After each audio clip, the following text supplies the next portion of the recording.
I call the honourable member David Clendon. Thank you, Mr Speaker. Kia ora te whare. Mr Speaker, I'm pleased to take an opportunity to speak to this debate. In the opening, the Minister's budget speech informed us that the main task of this government was to, quote, return New Zealand to sustained prosperity.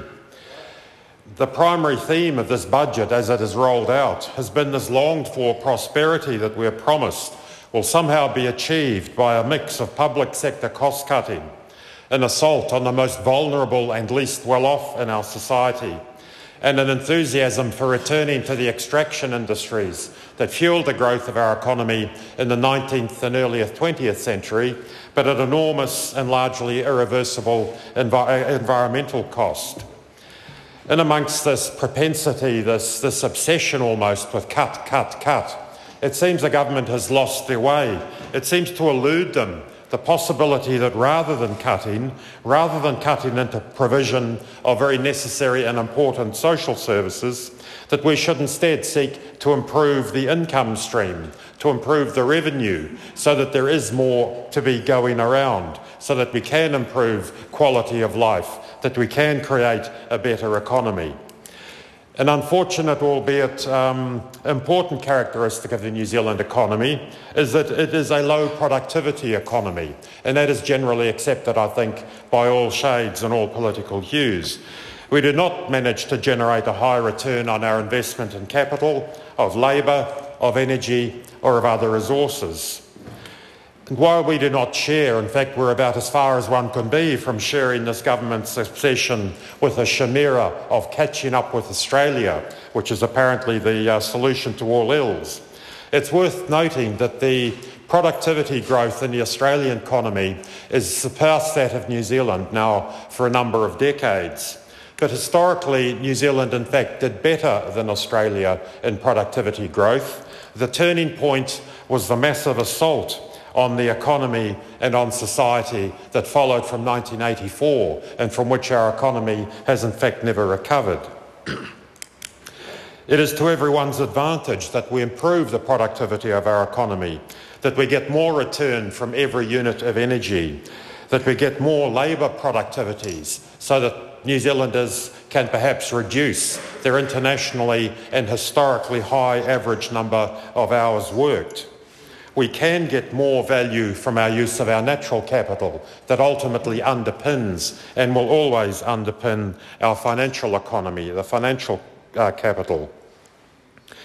Improving productivity is a necessary and certainly a worthwhile objective, but sadly there's nothing in this budget that will contribute to that end, that will help to generate that outcome of a more productive and therefore more sustainable economy. Rather than slicing budget and cutting New Zealanders' access to those critical and important social services, we should rather be looking for and investing in a comprehensive strategy to increase productivity, which will deliver not only economic but also social and significant environmental benefits. It's interesting that this government's sole contribution or attempt at a contribution to productivity improvement, this pro-business government that talks so much about cutting the private sector, their response to the acknowledged problem of productivity was to establish a bureaucracy, a government department, a productivity commission. And the irony of that is lost on no one, that they looked to a bureaucracy to deal with what is essentially a social and a business sector opportunity. We have no need of a relatively expensive and ultimately fruitless productivity commission to investigate, to discover what are the issues around low productivity. Anyone who engages with the business sector, anyone who reads trade and professional journals, anyone who listens to economic commentators, indeed anyone who engages with the unions, with academics and researchers, with small and medium enterprise owners and operators, we absolutely know what most of the problems are around productivity, and we have a whole suite of solutions available to us, none of which are focusing initially on the affordability of houses or the movement of freight across our wharves. It's interesting to consider, to look, in fact, as I have done, for reference to productivity improvements in this budget.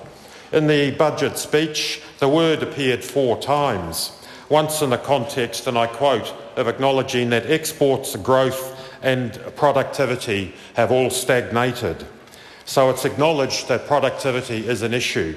Sadly, there's no solutions offered. Growth in itself, the way this government understands growth, is problematic. We know that growth, if understood as simply increasing GDP year by year, is a fruitless and ultimately self-defeating exercise. And in a different context, we have a much broader and a much more sustainable macroeconomic picture of genuine sustainable growth, a steady state economy that is able to deliver goods and services to us, to our society, to protect our environmental quality over time. The reference to export, yes, exports can be and will be, at least in the short term, part of our recovery, but a part of the answer. But the whole picture is much more complex than simply desperately trying to export more and more low-cost commodities, which seems to be this government's only solution to building economic activity. Again, quoting from the budget speech, the public sector has a wider role to play in lifting productivity and national saving. And I couldn't agree more. The private sector can demonstrate leadership. The government spend in our economy can be targeted in such a way that it will contribute to increasing productivity, that it will reward those companies, those services that provide the mechanisms and means for improving our productivity. But sadly, all we see, rather than letting that leadership emerge from the public sector, again, this was this slash and burn, this destruction of the capacity of the public sector even to achieve its basic tasks, its basic jobs, let alone leadership in the economy. It must be said that the broadband initiative is one mechanism that can deliver productivity improvements, and one hopes it will, albeit it is a very expensive solution and really the only content within this budget that offers anything much in the way of allowing New Zealanders to do more with less and improve their quality of life along the way. We are told that this much touted mixed ownership model will raise productivity of businesses involved through sharper commercial disciplines, as if the public service is not in itself capable of delivering decent and efficient management of those resources. The energy sector in itself, rather than being milked as a cash cow, if directed and modelled correctly, could ultimately be producing income export through developing new technologies. We had a very good definition of how we can improve productivity, and I quote once more: by investing in new capital, increasing skill levels, introducing new innovations, encouraging entrepreneurial activity, promoting natural resource management, New Zealand can achieve productivity growth, higher incomes and a better standard of living. And that came about 3 years ago from then Treasury Secretary John Whitehead, speaking to the Ice House, the Entrepreneurship Centre at the University of Auckland. Increasing skill levels is a critical part of productivity. Instead, we see our tertiary sector, indeed our secondary sector, struggling to maintain the capacity to educate, to train. We are losing capacity in just about all of the trades, all of the skills, all of the professions, because this sector is not being sufficiently resourced. It has not been respected. The morale in the tertiary sector is as low as I've ever seen it in 15 years of quite close relationship with that.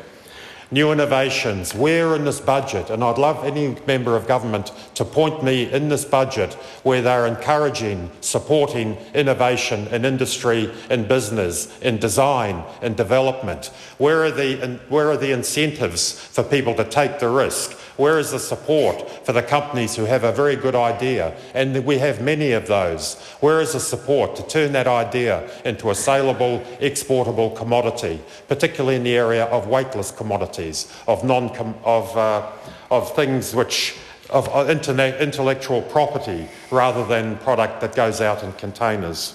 We have an extraordinary opportunity in this country to improve our performance by investing in skills, by supporting and valuing innovation. And this budget is simply a lost opportunity to advance that. Kia ora.